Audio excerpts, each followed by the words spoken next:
Hello guys, welcome back to my channel. আমরা ঘুরতে গিয়েছিলাম। দেখেই বুঝতে পারছেন অনেকজন যারা ঘুরেছেন।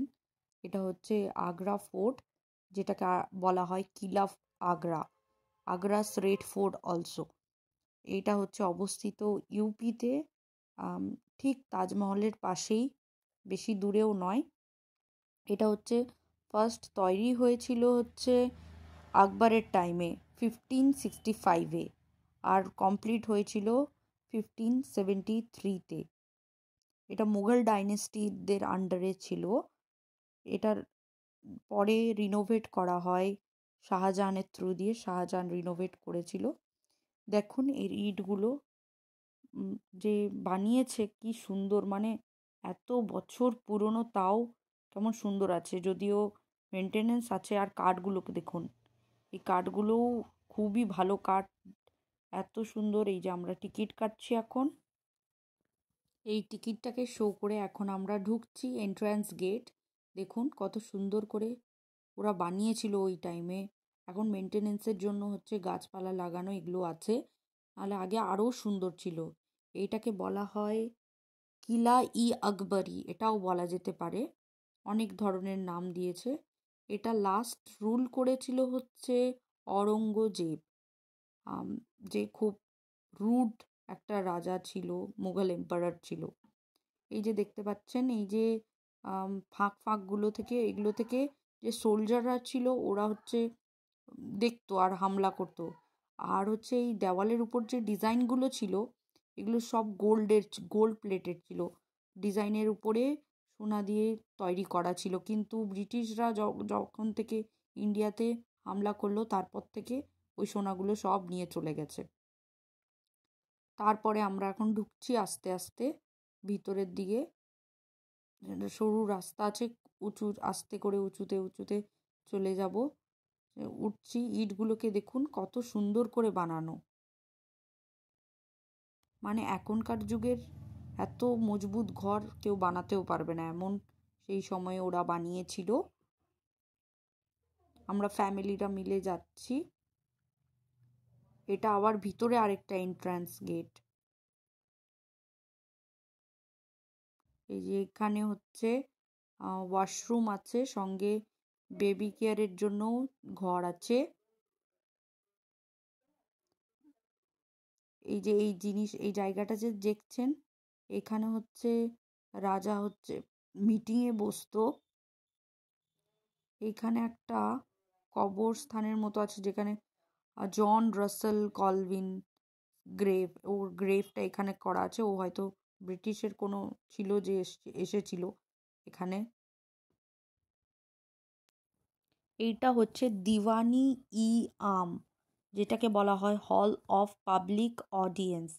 এখানে পাবলিক অডিয়েন্সরা বসতো।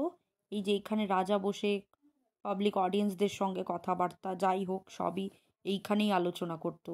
কি সুন্দর ডিজাইন করা ছিল, গোল্ড প্লেটেড দিয়ে আগের সময় করা ছিল, আগেই বলেছি। এটা আঙ্গুরি বাগ। এইখানে আঙ্গুরি বাগ ছিল। এই আঙ্গুরি বাগটা the garden in the courtyard. কোর্টইয়ার্ডের ভিতরে যে গার্ডেনটা ছিল, সেইখানেই এই বাগটা ছিল, আঙ্গুরি বাগ। আর দেখছেন খুব সুন্দর করে কি সুন্দর ডিজাইন করা আছে তার চারিপাশে, কোর্টইয়ার্ডের মাঝখানে যেটা ছিল। এই যে লেখা আছে দেখতেই পাচ্ছেন। এবার এইখানে এই পড়ে নিন। এখানে আমি দিয়ে দিয়েছি, যদি ভিডিও পজ করে পড়তে পারেন তো ভালো। খুব সুন্দর একটা জায়গা। এই ডিজাইনগুলো দেখুন, এগুলো পার্সিয়ান সব ডিজাইনগুলো, পার্সিয়ান ডেকোরেশন করা হয়েছে। পার্সিয়ান, যেটাকে পার্সিয়ান ক্যালিগ্রাফিও বলা যায়। এটা আমরা ভিতরে চলে এসেছি উপরের দিকে, যেখান থেকে পুরো একদম সোজা তাজমহল আমরা দেখতে পারবো। ঠিক এই জায়গাটায় যা শোনা কথা, যে এই জায়গাটায় শাহজাহানকে বন্দি করেছিল অরঙ্গজেব। বন্দি করে তাকে রেখেছিল।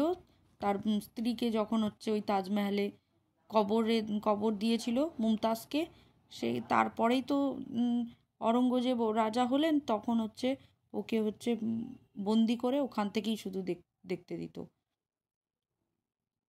এত দূর থেকে কয়েক বছর ও বন্দিই ছিল।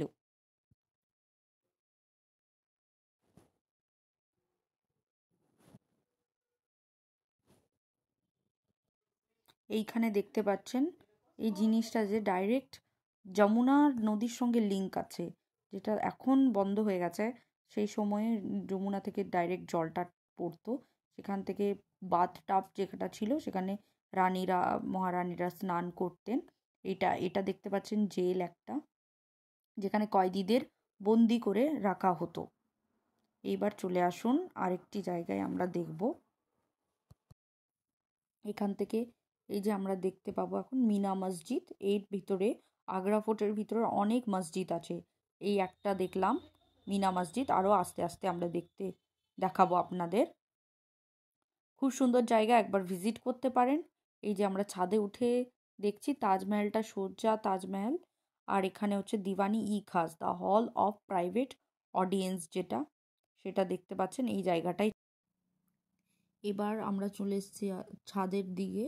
সেইখানে দেখতে পাচ্ছেন যে হচ্ছে তাজমহলটা এখান থেকেও দেখা যায়, মানে পুরো এই দিকটায় তাজমহলটা দেখা যায়। এখানে হচ্ছে শাহি হামাম ওয়াটার ট্যাঙ্ক, এখান থেকে জলের সাপ্লাই ছিল। এইটাই একটা মসজিদ, এখান থেকে সেই যমুনার সঙ্গে জল লিঙ্ক ছিল। দেখতে পাচ্ছেন আমাদেরকে এখানে জুতো খুলে ঢুকতে হয়েছে, যেহেতু এটা মসজিদ। একটা খুব সুন্দরভাবে এখনো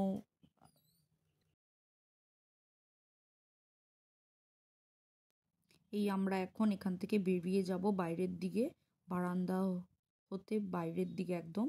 তারপরে এখানে গার্ডেন আছে খুব সুন্দর, যেখানে স্কুইরেলগুলো হচ্ছে খেতে দিলে টুকটুক টুকটুক করে চলে আসে। আবার অনেকে আছে এখানে টাকা দিতে হবে, তারা খাওয়াবে, ওইটা দেখে ছবি তোলা, ওই ফটোগ্রাফি করা, ওইটাও করা যায় এখানে।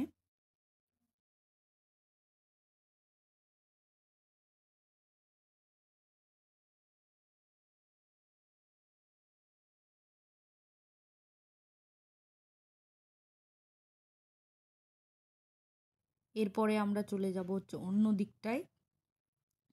আরেকটা দিক আছে যেখানে হচ্ছে জাহাঙ্গীরের বাথটাব আছে। আগে ওটা ছিল হচ্ছে দিওয়ানি ই আমের কাছে, এখন ওটা শিফট করে পাবলিক গার্ডেনে করা হয়েছে। এটা পুরো গোল্ড প্লেটেড ছিল। সেই সময় জাহাঙ্গীরের মামা তাকে গিফট করেছিল, যেটাকে বলা হয় জাহাঙ্গীর হাউস, যেটা বলা হয়। এটা শাহজাহানি মেহেল, যেখানে হচ্ছে খুব সুন্দর করে ট্র্যাডিশনালি সাজানো আছে, খুব সুন্দর করে দেখতেই পাচ্ছেন। এই ডিজাইনগুলো দেখুন, যারা আর্কিটেকচার ছিল সেই সময়, এখন তো এরকম ডিজাইন বানানো মুশকিলই। সেই সময় এত বুদ্ধিমান আর্কিটেকচাররা ছিল, কি সুন্দর ডিজাইনগুলো করেছে, কত সময় লেগেছে করতে, খুব সুন্দর দেখতে লাগছে। এগুলো হিস্টোরিক্যাল প্লেসেস, একবার সবাই ভিজিট করবেন, খুব সুন্দর জায়গা।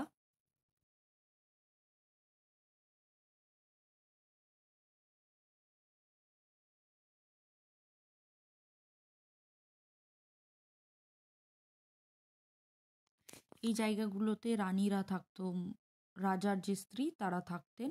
ওখান থেকেও তাজমহলটা ভালো করেই সুন্দর করে দেখা যেত, ভিউটা খুবই সুন্দর।